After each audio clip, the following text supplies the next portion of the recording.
ರಾಜ್ಯ ಒಕ್ಕಲಿಗರ ಸಂಘ ಅಧ್ಯಕ್ಷರು ಮತ್ತು ಪದಾಧಿಕಾರಿಗಳಿಂದ ಸರ್ವ ಸದಸ್ಯರ ಸಭೆ ಅರಮನೆ ಮೈದಾನ ಗಾಯತ್ರಿ ಸಭಾಂಗಣದಲ್ಲಿ ನೆರವೇರಿತು. ಕಾರ್ಯಕ್ರಮದಲ್ಲಿ ಭಾಗವಹಿಸಿದ ಸಮುದಾಯದ ಮುಖಂಡ ಸುರೇಶ್ ಗೌಡ್ರು ರವರು ಮಾತನಾಡಿ, ನೂತನ ಸರ್ಕಾರ ಒಕ್ಕಲಿಗ ಸಮುದಾಯದ ಬೇಡಿಕೆಯನ್ನು ಈಡೇರಿಸಬೇಕೆಂದು ಮನವಿ ಮಾಡಿಕೊಂಡರು. ಇದೇ ಸಂದರ್ಭದಲ್ಲಿ ನೂತನವಾಗಿ ಮುಖ್ಯಮಂತ್ರಿಯಾಗಿ ಸರ್ಕಾರ ರಚಿಸುತ್ತಿರುವ ಒಕ್ಕಲಿಗ ಸಮುದಾಯದ ನಾಯಕರಾದ ಡಿಕೆ ಶಿವಕುಮಾರ್ ಅವರಿಗೆ ಅಭಿನಂದನೆ ಸಲ್ಲಿಸಿದರು. ನಮ್ಮ ಒಕ್ಕಲಿಗರ ಸಂಘದ ಸರ್ವ ಸದಸ್ಯರ ಒಂದು ಸಭೆಯನ್ನು ಹಮ್ಮಿಕೊಂಡಿದ್ದೀವಿ.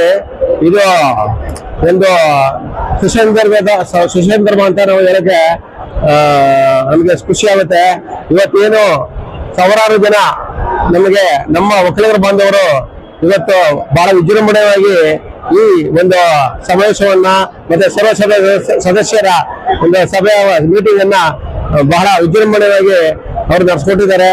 ಇವತ್ತು ಏನು ಇಷ್ಟು ಸಹಸ್ರ ಸಂಖ್ಯೆಯಲ್ಲಿ ಏನು ನಮ್ಮ ಒಕ್ಕಲಿಗರ ಬಾಂಧವರು ಬಂದಿದ್ದಾರೆ, ಅವರಿಗೆ ನಾವು ಕೃತಜ್ಞತೆ ಸಲ್ಲಿಸ್ತಾ ಇದ್ದೀವಿ ಸಂಘದಿಂದ. ಮತ್ತೆ ಏನು ಒಂದು ಒಕ್ಕಲಿಗರಿಗೆ ಏನು ಮೀಸಲಾತಿ ಏನಿದೆ ಇದು ಸಾಲದು. ಈ ಮೀಸಲಾತಿ, ಮಹಿಳಾ ಮೀಸಲಾತಿ ಮತ್ತೆ ನಮ್ಮ ಮೀಸಲಾತಿಯನ್ನ ಒಕ್ಕಲಿಗರಲ್ಲಿ ನಾವು ಸರ್ಕಾರಕ್ಕೆ ಒತ್ತಾಯ ಮಾಡಬೇಕು, ಹೆಚ್ಚಿಗೆ ಮಾಡಿ ಅಂತ ಒತ್ತಾಯ ಮಾಡಬೇಕು. ಮತ್ತೆ ಇನ್ನೊಂದು ಏನು ಈ ಮೀಸಲಾತಿಲಿ ನಮಗೆ ಬಹಳ ಮೋಸ ಆಗ್ತಾ ಇದೆ.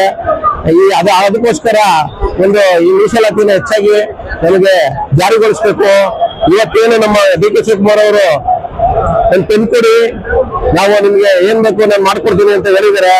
ಮತ್ತೆ ಇವತ್ತು ಅವರು ನಮ್ಮ ರಾಜ್ಯದ ಮುಖ್ಯಮಂತ್ರಿ ಆಗಿದ್ದಾರೆ. ಅವರಿಗೂ ಒಂದು ಮನವಿ, ನಾವು ನಮ್ಮ ಒಕ್ಕಲಿಗರ ಸಂಘದಿಂದ ಅವರಿಗೂ ಒಂದು ಮನವಿ ಕೊಡ್ತೀವಿ ಇವತ್ತು.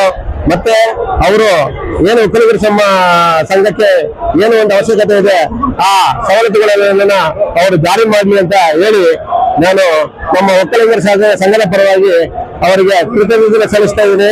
ಮತ್ತೆ ನಮ್ಮ ಒಕ್ಕಲಿಗರ ನಾಯಕ ಡಿ.ಕೆ. ಶಿವಕುಮಾರ್ ಅವರು ಮುಖ್ಯಮಂತ್ರಿ ಆಗಿರುವುದಕ್ಕೆ ನಮ್ಮ ವೈಯಕ್ತಿಕವಾಗಿ ಮತ್ತೆ ನಮ್ಮ ಒಕ್ಕಲಿಗರ ಸಂಘದ ಪರವಾಗಿ ನಾನು ಅವರಿಗೆ ಕೃತಜ್ಞತೆ ಸಲ್ಲಿಸ್ತಾ ಇದ್ದೀನಿ.